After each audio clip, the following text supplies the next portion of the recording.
दिनै 2026 मायथाइनि 20 आगस्ट दिनै सानसेनि माखासे गोनां खौरांफ्रानो जादों। सेथि रादाबाव दङ NDFBनि गायसनगिरि रन्जन दैमारि बिथाङा 30 साननि थाखाय पेरेल बेल लाना न'सिम थांगासिनो दङ होनना खौरां मोननाय जादों, जेराव बिथांजों दंफायो आंगो बिनानाव अनजालि दैमारि बिथाङा। समाजारि बिजोङाव दासान्दि पिंकी बसुमतारीखौ लानानै गोबां बखिलायबाय थानायखौ नुनो मोननाय जादों, जेराव 2026 मायथाइनि मिस इउनिभार्स इन्डियानि जौस्राङाव बर'नि ट्रेडिशनेल डान्स बागुरुम्बाखौ मोसानानै दिन्थिफुंदों पिंकी बसुमतारी बिथाङा। बिथांनि देरहासारनायखौ हास्थायनानै गासैखौबो भट होनो खावलायदों। लोगोसे भट होनायनि समा साननैल'सै, बेनिखायनो नोंथांमोना भटखौ होनो हागोन। दिनै खर'सा आसामनि दैबानायाव सिलिंखार जानांनाय जिल्लाखौ लानानै गाहाय मन्त्रि नरेन्द्र मदि बिथांजों गिबि मन्त्रि बिथां डक्टर हिमन्त बिश्व शर्मा बिथाङा सावरायदों। साननि 11 रिंगायाव गाहाय मन्त्रि बिथांनि थाग्रा खुलियाव नरेन्द्र मदि बिथांजों गिबि मन्त्रि बिथाङा दैबानानि थुबिल आरो खहा जानांनाय आयदाखौ लानानै गोनांथार सावरायदों। मेघालयनि शिलंआव खासि फरायसा आफादा रेली दिहुननानै आसामनि गारि मथर खहा खालामनायनि हेंथायै ड्राइभार गौथुमा माखासे गोख्रों थांखि लादों। दिनै आसामनि गंसेबो गारिया शिलंआव थाङा, लोगोसे खानापारायाव सालायगिरि गौथुमनि गोख्रों बेरेखा खुद्रिसारदों। मख'नो गोनांदि जों लोरबां नङा, जोंनि गुरै आखुखौ बिसोरो लोरबां सानदों होननानै फोरमायथिदों। खासि फरायसा आफादा जेब्ला आसामनि दावबायारिफोरखौ गाग्लोबदोंमोन, बे समाव मेघालय पुलिसआ मा खालामगासिनो दङमोन? शिलंआव जानाय जाथायखौ लानानै गोख्रों रावजों सोंखारिदों आसामनि गारि सालायगिरिफोरा।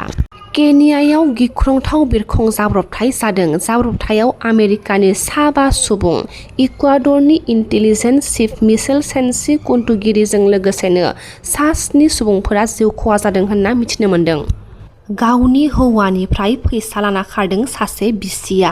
धेमाजि जिल्ला सिमनसाफरि 3 नं जयपुर गामिनि राजिब बसुमतारीनि बिसि रैसुमै बसुमतारीया बेंकनिफ्राय लन लाहोनानै 54,000 रां लानानै खारनायनि अजद। सोरबाफोर नुसनबायोब्ला जानबुं अनजिमा 8011568913 आव खौरां हरनो खावलायदों राजिब बसुमतारीया। गुवाहाटीनि पानबाजार पुलिसआ 3 सिखाव हमनो हादों। हमजानाय सिखावफोरानो जादों बास्तब बर', मनदीप नाथ आरो बिकी कुमार गुप्ता।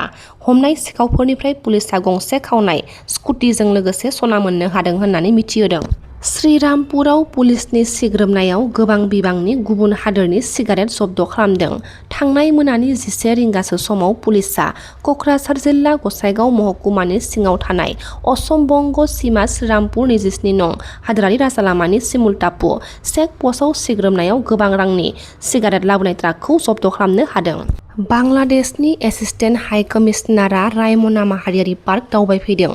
भारत आरो बांलादेशनि सोमोन्दोखौ गोरा खालामनायनि मोनसे जुथाइ बिथिं महरै बांलादेशनि एसिस्टेन्ट हाइ कमिशनार आरो गुवाहाटी मिशननि बिबानगिरि HE जिकरुल हासान फाहादआ दिनै कक्राझार जिल्लानि गसाइगाव महकुमानि सिङाव थानाय रायमना माहारियारि पार्कआव दावबायफैदों। कक्राझार जिल्लानि जिल्ला बेंगिरि पंकज चक्रवर्ती बिथांजों जानाय गोजौ थाखोनि जथुम आरो कक्राझार मुलुगसोलोंसालिनि मोनसे सावरायलायनाय हाबाफारियाव बाहागो लानायनि उनाव बांलादेशनि एसिस्टेन्ट हाइ कमिशनारआ रायमना माहारियारि पार्कखौ दावबायहैदों। बर' हारिनि गेजेराव बांद्राय आफादफोर जोनोम जाबाय, जायनि जाउनाव बर' हारिनि गेजेराव खौसेथि गैला होननानै हरेश्वर ब्रह्म बिथाङा फोरमायथिदों। पर्बतझरायाव दुलाराय बर' बारग' मावसोम हानजा आरो दुलाराय आसाम ट्राइबेल फरायसा आफादनि जुथाइ खौरांमेल खुंदों। आलादा बड'लेण्ड रायजो सोरजिनो सोमावसारनायनि थांखि, बड'लेण्ड रायजोनि सिमांखौ मोगथाङाव जाफुंसारनायनि थांखि, बयखौबो हेफाजाब होनो थाखाय खावलायदों दुलाराय बर' बारग' मावसोम हानजा आरो दुलाराय आसाम ट्राइबेल फरायसा आफादा। मख'नो गोनांदि एक्स भलन्टियार फर्स अर्गेनाइजेसनआ बड'लेण्ड सोरजिनायनि थाखाय सोमावसारनो हाबाफारि लानायखौ अल आसाम ट्राइबेल स्टुडेन्ट इउनियननि आफादगिरि हरेश ब्रह्म बिथाङा खौरां मेलनि गेजेरजों बरायदों। जोंनि दा बड'लेण्ड बिनाय आफादफ्रा गैलिया। दा अल बड' भलन्टियार फर्सआ बैसो जादोंब्लाबो ओंखारबोफिनदों रायजो बिनो। मानो? बे जोंनि बर' जाथिनि थाखाय मोनसे गोग्गानाय। जोंनि इयुन जोलैफ्रा बेखौ लानानै आरोबाव रायजो बिनो थाखाय थुलुंगा मोनगोन। बे जोंनि थाखाय जोबोर मोजां। आं अल आसाम ट्राइबेल स्टुडेन्ट इउनियननिफ्राय बरायदों। आसा खालामो जोंनि रायजो राजाफ्रा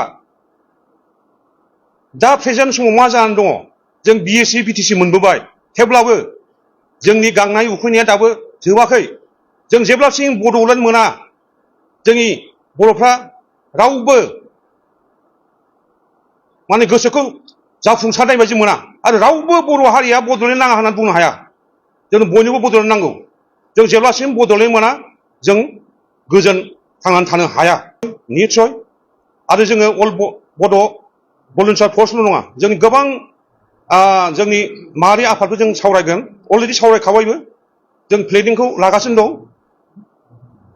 बे आरम्भ जाबायानो जासिगोन माने बुस्थुआ बिदि नङा जों मोनसे टाइम लानानै गोरोबथाखौ खालामबोदों जेरखम बिएससि बिटिसि बिटिआर खिन्थु दासिमबो जोंनि बे जि एकर्ड खालामदों दासिमबो जोंनि दफाफोरखौ जोंनि सेन्ट्रेल गभर्नमेन्टआ दाबो सुफुङाखै दा बेफोरबो जोंनि मोनसे जाथाय बिनि थाखायनो जोङो आरोबाव रायजो बिनो गोनां जादों बाव बुंनांगौआ मोनसे खोथा दङ दा बिटिआर एकर्ड खालामदोंमोन बाय फार्स्ट एक नाम्बारावनो जानांगौमोन जाय जाय जेलाव दङ जाय जाय हमजादों बिसोर सिगाङाव गग्रोनांगौ होननानै एक नाम्बार जानांगौमोन बिनि उनावसो डेभेलपमेन्ट जानांगौमोन बे एग्रिमेन्टआ बेनो मोनसे गिदिर भुल जादों दा सानना नाय जोंनि बे सिगांनि बिटिसि जादोंमोन बे गासिबो बिएलटिनि जा जेराव जानाय गासिबो गजोबदों गिर बिलआव खाथियाव राभा हिनजाव सानैखौ रेप खालामनानै बुथारदों सेरफांगुरियावबो बेबायदिनो सेम रेप सालाखाथियावबो सेम रेप कन्टिनिउ जागासिनो आरो बेनिखायनो जों बेसेबां आफाद दङ जोंनि बर' हारिनि आफादफोर दङ बयबो सिनसार जानांगौ बयबो खौसेथि जानांगौ आरो जोंनि गेजेराव गोबां आफाद जाबाय बांद्राय आफाद जानाय लोगो लोगो जोंनि खौसेथियाबो खमायलांबाय बेनिखायनो आं अल आसाम ट्राइबेल स्टुडेन्टनिफ्राय आं गुरै खावलायो बयबो सिनसियार जानांगौ हारिया खौसे जानांगौ आरो खौसेथि गैयाब्ला जोंनि लोरबांथिखौ नुबानो बेफोरबायदि जाथाया जाबाय थागोन सरखार सालायनायखौथ' मा होनबावनो पलिटिक्स पार्टि जोंहा जाहैबाय माहारि आफाद जोङो समाज आफाद जोंहा जाहैबाय जोंनि खामानिया गभर्नमेन्टखौ प्रेसार होनाय जोंनि बेनो खामानि बाहाय सोरबा इउपिपिएल बिपिएफ नङा खिन्थु जों जा मेगनाव नुदों दासिमाव जेरेखम थांनाय बाराव जोंनि फागलि जरायाव एपिडिसिएल हानाय आदानिनो बेखौ आन्दलन खालामनो होखानाय जाबाय आरो लास्टआव आरोबाव नैबे मालगावआव एपिडिसिनि फिर हा होनाय जाबावबाय बेफोरथ' दुखुनांथाव जाथाय आरो हा हुनि थाखायनो जोंनि बर'फ्रा रायजो बिदों हा हुखौ जोंनि बिटिसिआव माने बिटिसिआव जोंनि हा हुखौ सेना लांजोब्बाय बिनि थाखाय जों रायजो बिदों हा हुआनो देरसिन दा हा हुखौ रायजोखौ बड'लेण्डखौ सोर सोर बिदोंमोन एनडिएफबि बिएलटि एबसु आरबब जों ज' ज' बिदोंमोन दा बिटिसि मोनबाय जों बिटिसि सालायग्राया बिसोरनो जोब गासिबो बिएलटि एनडिएफबि एबसु बिसोरनो जोब अब्ला दा सेम बे हाखौ दस्रा होनाया मा जाखो होमबा थारमाने गोदोनि आन्दलन खालामनाय बे नंखायसोमोन बेथ' थिग नङा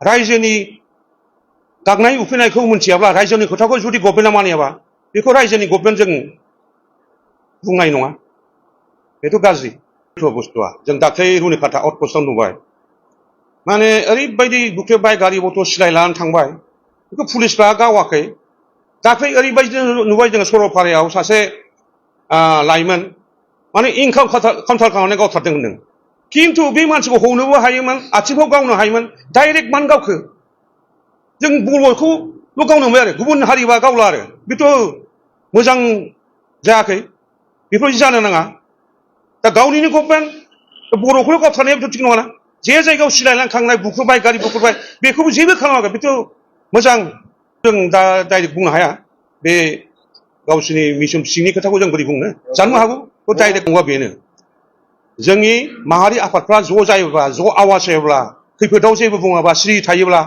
बेखौथ' खाबु लाखागोन जोंखौ गोरलै मोनखागोन आरो जोंनि बिउकेफ्रा सोर बांसिन जोंनि बर' नङा गुबुन हारि जोब अफिसारफ्रा गिदिर गिदिरा नों सेक्रेटारि होनो दासिम गुबुन हारिनो अब्ला बे सेक्रेटारिफ्रा जोंनि बिउरोक्रेटफ्रा जोंनि बे इएमजिएमखौ गोरलैयै फिदिंनो हागोन